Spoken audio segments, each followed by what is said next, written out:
I was born like that, drawing and sculpting like an artist, but loved science and especially physics, so I guess I'm a natural born makerspace material to invent and help. In the early years of my life, I didn't have the means to search for others like me, but after 2003, I was able to search the net for people like me, and I discovered communities and places called makerspace. I contacted few in an individual basis. Then one day, Ali Ismail from Fikra Space in Baghdad called and invited me to see an Iraqi makerspace for the first time, and that was in early 2013. I went there, but the unfortunate thing that they didn't have a space, a place to make their own. And they worked mainly through software and not hardware inventions due to poor resources and supplies. Also there I met my friend Bilal Ghalib, who's in Noisebridge in San Francisco, and he was very supportive to the idea of makerspace here in Basra. So I returned determined to start my own makerspace, because I've got the place and friends to do so, and we did it in the mid of 2013. The main co-founders were 7, including others, and the place grew bit by bit, with our hard work and money. Now we even got a CNC, a computer numerical control. At that time, the magazine in USA wrote an article about us through the help of my dear friend Bilal Ghalib. We grew more and started to participate in Startup Weekend, have a social network group and YouTube channel, and became known countrywide. And so as we grew, problems started to grow with us. We needed to be legal and authorized. But how to do so in Iraq? Because simply in Iraq we could be mistaken for terrorism due to the work we do, materials, or even the machinery we use.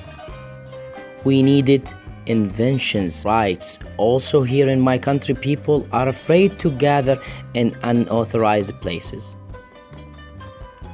We tried to split the makerspace into a company and an NGO because it's something in between. And sustainability was a problem for us due to lack of money and resources. So we talked to the Ministry of Science and Technology and their representative here in Basra, Engineer Mohammed Al-Khazali. He was so supportive and told us that we are what he is and the ministry were looking for in the youth. And he helped us meet the minister himself, and we did that in April of 2015. It took us 2 long years to be recognized from the beginning of the project in 2013. The minister was so happy and glad to see us. Even the meeting was at 12 a.m. and we told him what we need. That is, legal authentication and representation of our makerspace, financial and technological support, facilitate our representation of Iraq around the world, help in facilitating importing materials and machinery to our group, involve us in the problems and crises of our country to try and find a scientific and technological solution for it. In the case of new inventions, the government will help in the marketing of the new invention. At that time, we had an MIT contest and an invitation to the GIG, the Global Innovation Gallery, to Germany, but both of them didn't go well, and that's our problem.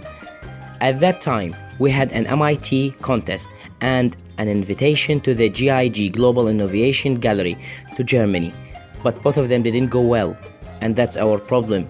As you can see right now, due to my country or situation, and because of that, we didn't make it here with you today.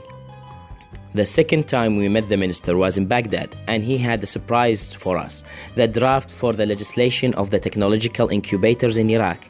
And with the help of Mr. Khdair Dawood, a manager at the ministry, and a legal advisor, we wrote 52 points to the legislation to be discussed. Now our team is all around Iraq, even though the HQ is in Basra, and we are proud of that. Thank you.